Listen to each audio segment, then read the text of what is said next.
truly not caring. You know, this reality is funny because we can say that we don't care, but we really do care. And the reason why we do care is because if we feel something in our life and it's painful, it hurts, it's tragic, you know, this experience, this feeling, this emotion, it can be stagnant. It can be a stagnant force which can ultimately govern and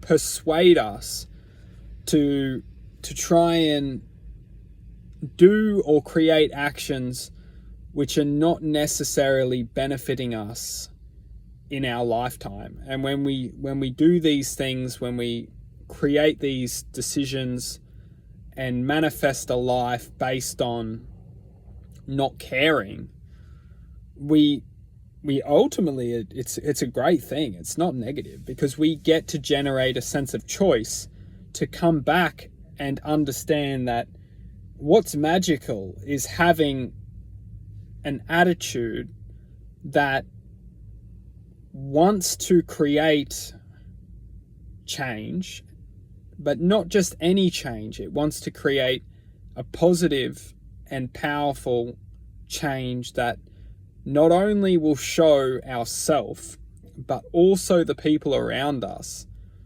that we can have a kind of a no care attitude in life, where we live a life and we're basically the masters of acceptance. We accept something and then we don't care about it.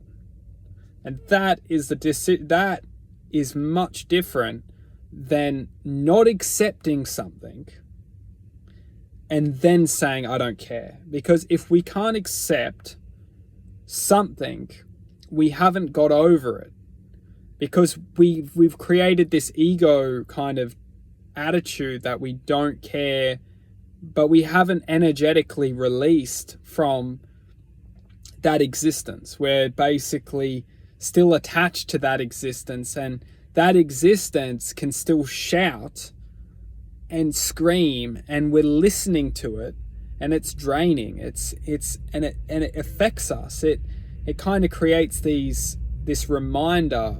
People refer it to, you know, like emotional baggage.